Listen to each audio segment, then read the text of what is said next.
to one of his newsy friends. I don't think he would have handed it to one of his newsy friends. I think he would have just, sold it to one of the gang members, local gang. But it's possible. I'm pretty sure they probably tracked the kid down and grilled him pretty good about, stuff like the lock and everything else. Yeah. And did you take the gun? But it must have occurred to somebody that perhaps the kid did take the gun. I feel like there are bigger problems than just the missing gun. You mean like the fact that he ended his life while ironing? Yeah. Because everybody loves ironing so much. Exactly. So his iron is on. Is that how you want to end your life? Ironing? I mean, it's not, but I've actually kind of wanted to end my life because of ironing. I like ironing. You're weird. Do you really? Yeah, I do. I really do. I think it's something really sad. Listen, I'll bring some shirts next week. Okay. Yeah, me too. No, I mean, it's kind of like picking like a scab or something. There's just something super satisfying about like seeing all those wrinkles and just like whoosh, and they're all gone. But that's why you're covered in scars. I'm also very good. Scabs and ironing them out. I'm also just good at ironing, so it doesn't really matter. But we've talked about this before a lot of times with the theory of suicide, and that suicide is oftentimes not a rational thing, right? The bigger problem that I have is not the like iron being on or anything like that. It's the hole in the hand. Well, yeah, the hole in the hand and the shooting two yourself shots in the to chest the and all that stuff. Yeah, that's the bigger problem I have with it. Well, suicides sometimes do shoot themselves more than once. I mean, it has happened. Yeah, people shot themselves a couple of times, but oftentimes not like in the hand. Yeah, and then again, as we talked about a little bit earlier, I feel like again with no statistics to back this up, I just feel like people more often shoot themselves in the head. Oh yeah, much more often. I mean, yeah. But it's a definitive shot. Yeah. You're much more likely to expire from a head wound than you are some kind of general chest wound. And you're much more likely to expire instantly rather than, take time to a while to bleed out. And remember that this is 1929, so the kind of gun that he would have likely used would not have been some kind of semi-automatic, but something that had a very exposed trigger. And like we talked about before, if he has to use his thumb, it would have been a revolver. Right. So if he's got to use his thumb to pull the trigger, your hand, the web of your hand, if not your pointer finger, will get up underneath the hammer and get caught. And so there's usually obvious signs of damage to your hand from using it backwards. It tends to catch and tear flesh. So he should have shown, if the the examiner at the time had been looking for that, was it, that's weird, there's some square notches out of his pointer finger. Odd. He must have done that with an iron. That's possible too. Yeah, definitely it's an awkward position to shoot a gun in. I mean, it's definitely the gun's going to, of course it could have been some wimpy little 32 that didn't recoil very much too. I don't know. Well, mostly it's just that trigger, that hammer action. Coming down. I'm flailing my hand at my head. It's the hammer action that is usually what catches the webbing of your hand or people's forefingers, especially when they're using a gun backwards. Because they're holding it at a weird angle because, of course, there's a slope to the handle. I never shot a gun backwards. They taught me that in my NRA safety class when I was a little kid. If you ever held one backwards, though, you can see very easily how it would happen. Well, and here's another question, is they made pretty specific note of the gunpowder burns on his hands, but none on his chest.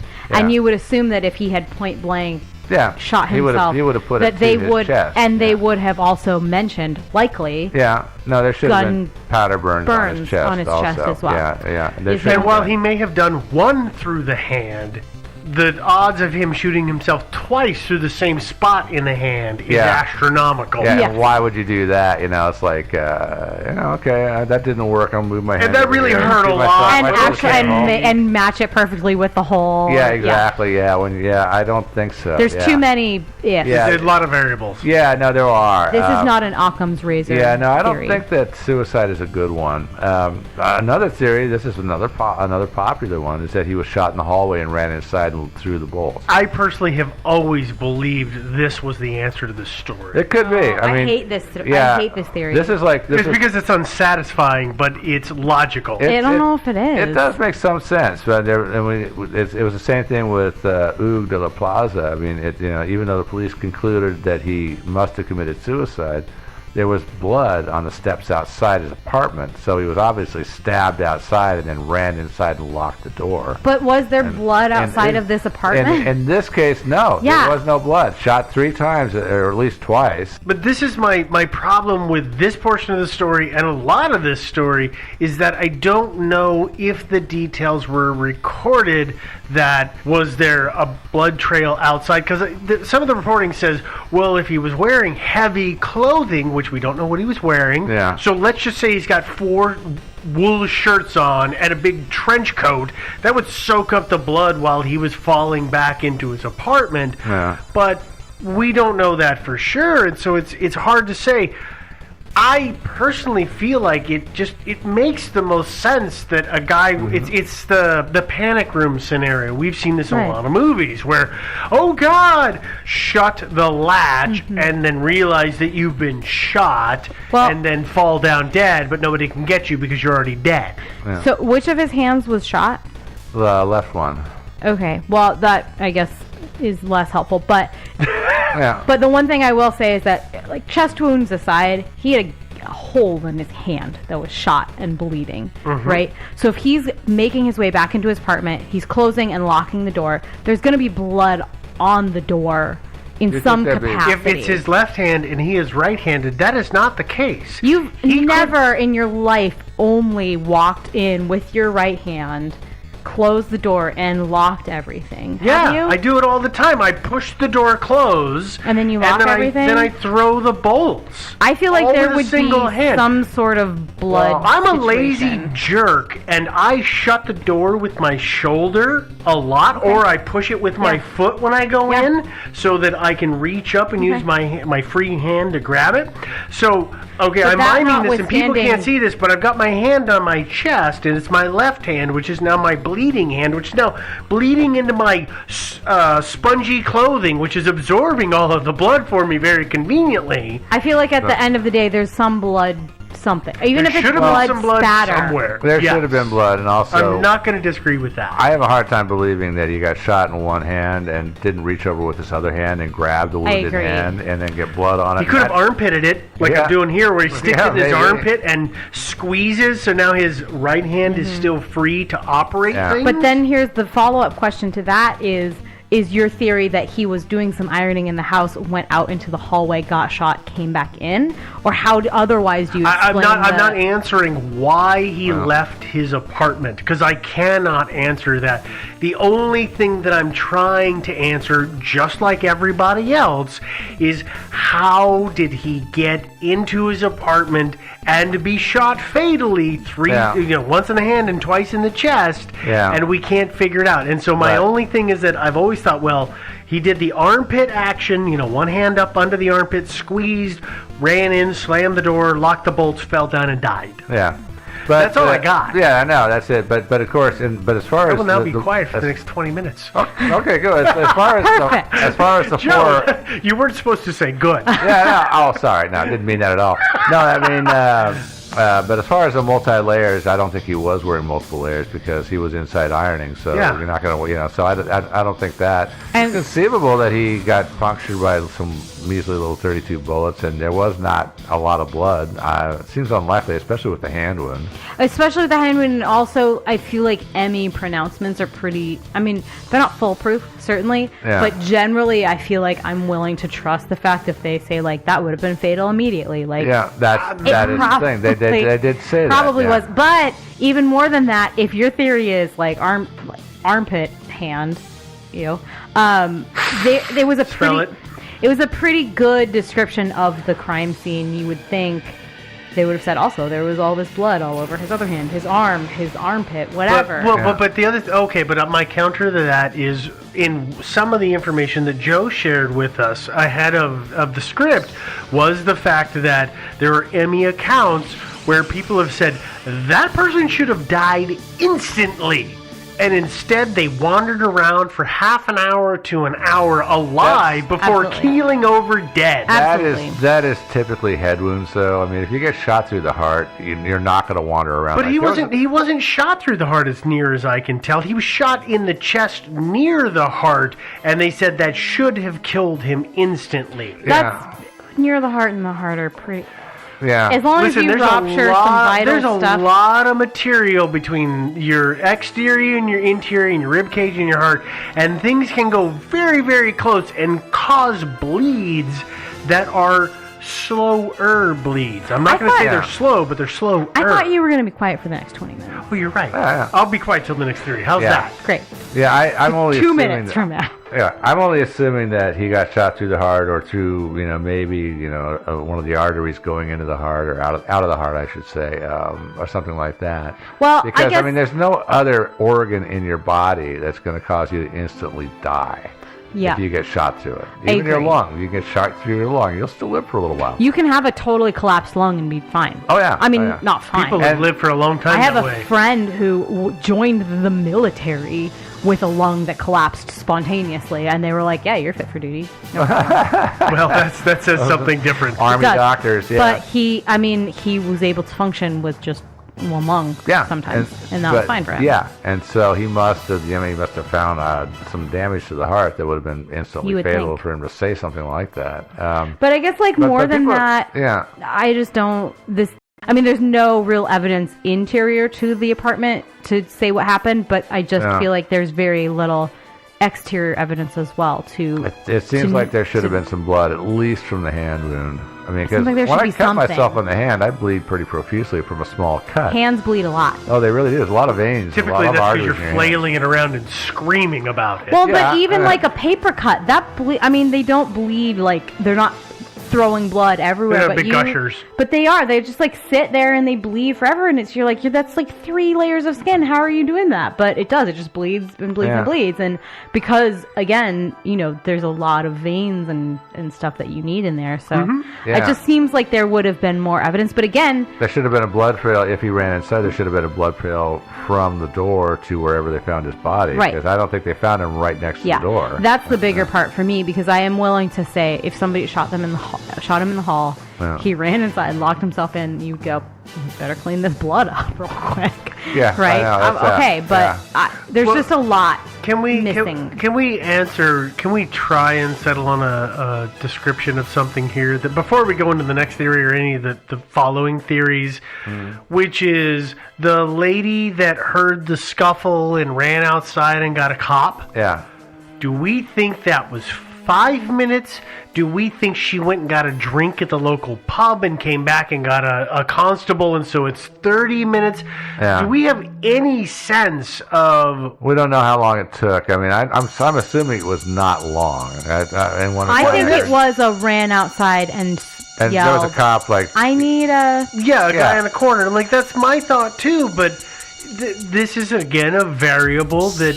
I feel changes the story dramatically. Absolutely. And I never have a clear, confident answer. Yeah, I don't know. It's possible she shot him in the hallway, cleaned up, and then went out for the cop. That lady went and had a cigarette. She was cool as a cucumber. Went, somebody killed that man. The only thing that's tricky for me again is the iron thing. Is even if it was, again, I've done some Googling, and there is this gas powered situation that could have still been hot, but even not, it is my impression that it was still hot. Yeah. Or at least warm when they came. He had turned it on to do some ironing. Right. Yeah. But even if it was this kind of sits on a fire, gets hot, pressing, old tiny iron, my impression was that it was still warm. Yeah, it was. So and he was doing some ironing, but they also, those things don't retain heat, but 15 minutes at the max. Yeah. Okay.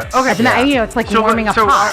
For going forward, I guess we're kind of all in agreement that there is a 15-minute lag between the incident and the police showing up. And actually finding the kid and getting the kid through the transit and all that stuff. Yeah. I feel like we need to establish that, because otherwise I'm going to keep saying, but what if? Yeah. And I think 15 minutes is like the most time that could have elapsed. Cool. In my mind. So it was fairly recent. There were a lot of beat cops walking around in those days. Yeah. And so he might have just been walking right past the front door. I don't know. A variant on our theory. We're still on he was shot in the hallway and ran inside. Okay. A variant is there was a scuffle. He gets shot in the hand. Then he runs inside and bolts the door. There's still a problem with that, of course. But then the gunman went and got a chair or something and stood on it and shot him through the transom. Again, same problem. There's the bullet angles. Where did the chair come from that he stood on? Where did the chair go to? Yeah, all that stuff. So people have theorized on that one quite a bit. New theory. He was so paranoid. He was making people look through the transom window to prove to them that he knew them.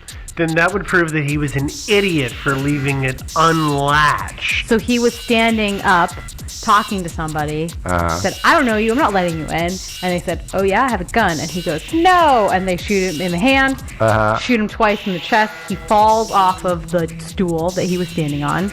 They take their stuff and run away. The little boy who crawls through lands on the stool and moves it to open the door, and just doesn't even mention it to the cops, and that's how it happened. Listen, Scooby. No, Scooby. I thought it was Velma at the very least. That was Scooby level. Dang it. Okay, all right. Yeah, it was good, but there's still the whole problem of snaking the hand through the transom and down to the right level and shooting him in the chest a couple of times. But if he was standing, if they were both standing on a. If they were both standing on stilts, it'd be like a slightly downward angle. They were both circus performers who happen to walk around all day long, every day in stilts. No, if they were both standing on a stool, it would have been a slightly downward angle, but... I don't think so. I don't know. No. Okay, fine. So I'm going to ask that we move on. All right, okay. Yes. Okay, let's go to our next theory, which is that our killer was still in the room when the policeman entered the room. He was a Maltese Falcon. Yeah. I like this one. I like this way more than he was pretending to be a statue. The Maltese Falcon. Yeah, actually, the whole time. This reminded me of just today. Actually, it reminded me of this old Mad TV skit. Did you ever see the one with the department store killer mannequin? Yeah, that was one of the very first episode of the new Doctor Who series when they restarted with Christopher Eccleston. Was mannequins come to life. Yes, I do remember that. Same thing in my mind. So it could have been like that. And this one, these two women it's after hours at the mall and they're cleaning up, and there's this guy dressed in a tennis outfit and pretending to be a mannequin, but he's looks like a total psycho. And he's sort of moving towards them, and then whenever they turn around, he just freezes. He's like the angels. Yeah. From Doctor Who. It's the angels. And then one of them says, I don't know, something about that mannequin just kind of creeps me out. Yeah, and then they go back to whatever they're doing. Yeah, it's great. It's a hilarious skit. It's called Mad TV Killer Mannequin if you want to look it up. But yeah, it could have been like that. He just stood there and pretended and just held very still, and they didn't notice him, and he just sort of slid out. Just to make sure I understand, the whole theory is that the killer was actually still in the apartment when the cops arrived. Yeah. Okay, so I can see this theory playing out well, because door shuts, fight goes down, suddenly hears ladies screaming and people pounding down the hallway, and has to find somewhere to hide. My difficulty is I don't know the layout of the apartment and the way that it's connected to the business. I mean, he could have had sacks of laundry that somebody jumped into to hide and crawled out of in the middle of the night, or they could have been in his wardrobe. But there's a bajillion places that somebody could have, not in the silly what was the story, the William March way, but there could have been real places that somebody could have actually hid for hours until everybody left. Or even simpler than that, somebody could have hid in there. The kid comes in, the cops come in, the crowd comes in, they integrate themselves with the crowd and just makes his or her getaway. And then, the thing about it is I don't know that there was a crowd in there. I don't know. That the policemen let a crowd of people in there. That's the trick, right? Is we don't know that. I don't know. Listen, we don't think that they should let a crowd in, and yet, what is the story that you did about the preacher that was having the affair, and they let everybody trample all over the scene? Yeah, the Hall Mills murder in New Jersey. They shouldn't do that, but they did. Yeah. I mean, the other thing is I don't know how easy it was to find cop uniforms, or even it could have been a cop. Well, he was in a laundry. Yeah, it could have been a cop, but it could have been in the apartment dressed as a cop. The cop comes in as whoa, the body. Yeah, he slides behind him and then makes some pretend running noises, and it's oh, here I am, second on the scene. Here, let's do. I mean, it's like a silent movie. Somebody goes thump thump thump thump thump thump, and the cop turns around and goes, "That's weird. It sounds like somebody's running in a movie. Well, I mean, like, not even that, but, just slides in. I know. Walks, like, tiptoes 2 steps back in the hallway and then walks around the corner back into the room and says, here I am, I'm your backup, let's deal with this case. Yeah. You would, again, assume that, cops would know who the other cops in their beat. Well, it could have been a real Pattern cop. but I mean, back in those days, there was a lot more corruption, and